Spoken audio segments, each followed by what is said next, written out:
एक गांव में एक रॉयल फैमिली ढाबा था। उसके मालिक मिश्रा जी थे। उस ढाबे में वेज नॉन वेज हर टाइप का खाना मिलता था।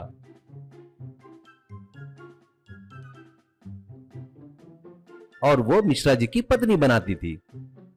उनके हाथों का स्वाद इतना बढ़िया था, ऐसा हर कोई कहता था, इसलिए वहां खाने के लिए बहुत सारे लोग आते थे। मिश्रा जी का परिवार भगवान में आस्था थोड़ा ज्यादा ही रखता था। वे गणपति बापा की पूजा किए बगैर रोज अपना काम शुरू नहीं करते थे।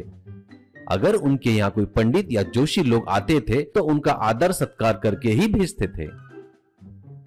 मिश्रा जी के लड़के का नाम था धर्म। वो शहर में पढ़ाई करता था। वो बहुत ही धैर्यवान के साथ साथ बहुत बुद्धिमान भी था। वहां उनके दोस्त कभी समस्या में पड़ जाते थे तो वो उनको समाधान बताता था। एक दिन की बात है, जब मिश्रा जी पूजा करने के लिए भगवान की फोटो पर माला चढ़ाने जाते हैं तो फोटो नीचे गिर जाता है और उसी वक्त बाहर कौवा चिल्लाता है। तभी मिश्रा जी की पत्नी, ओ जी, भगवान का फोटो नीचे गिरना और उसी वक्त कौवे का चिल्लाना, मुझे कुछ अपशगुन सा लग रहा है, मुझे डर भी लग रहा है। तभी मिश्रा जी भगवान का फोटो पोंछते हुए, मुझे भी ऐसा लग रहा है, हमें फौरन जाकर पंडित जी से बात करना होगा। और वो लोग सारी घटना पंडित जी को बताते हैं।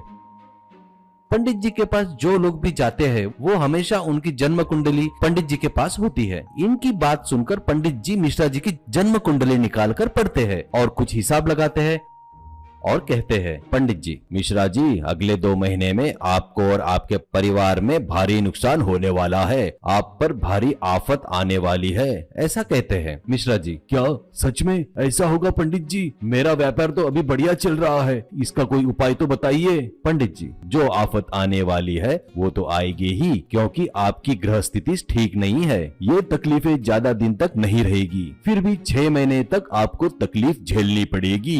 फिर किसी व्यक्ति के द्वारा ही फिर से आप अच्छी पोजीशन पर वापस आएंगे। पंडित जी के कहे अनुसार उनके ढाबे के आजू बाजू बहुत सारे होटल आ गए। इससे उनके ढाबे में लोग आना कम हो गए।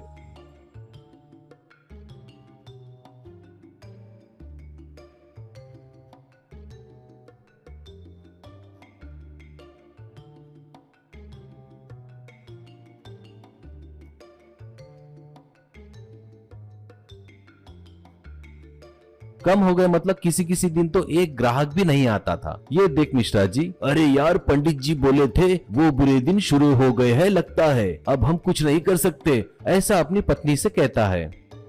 ऐसा रोज ढाबा खोलकर बैठते थे ग्राहक के इंतजार में, पर एक ग्राहक भी नहीं आता था। ऐसे ही खाली हाथ शाम को घर चले जाते थे।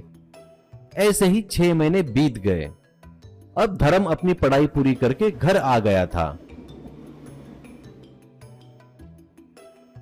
धर्म, पिताजी, इतना कुछ हो गया पर आपने एक बात भी नहीं बताया मुझे, बताते तो कुछ सलाह तो देता था मैं। माँ, बेटा, ये सब भगवान की लीला है, हम कुछ नहीं कर सकते। धर्म, माँ, सब कुछ भगवान के भरोसे छोड़ेंगे तो कैसा चलेगा? हम थोड़ा प्रयास करेंगे तो थोड़ा भगवान भी हमें शक्ति देगा और हमें ऐसी परिस्थिति से बाहर निकालेगा।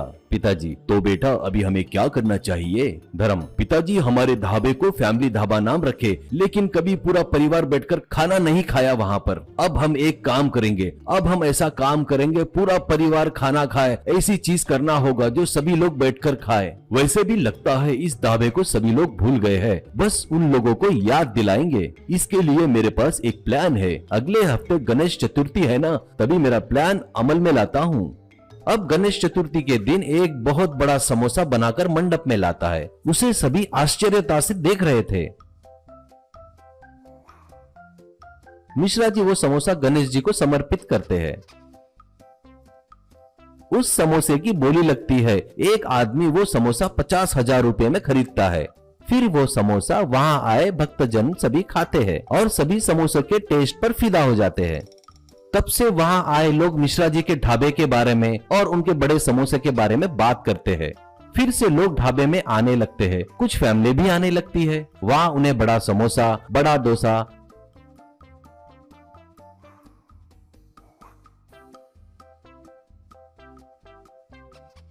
बड़ा फैमिली प्लेट बिरयानी, हंडी बिरयानी बनाकर खिलाने लगे।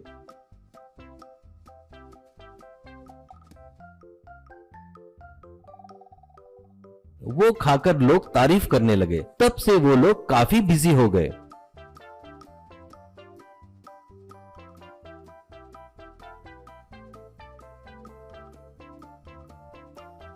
भरपूर पैसा भी आने लगा।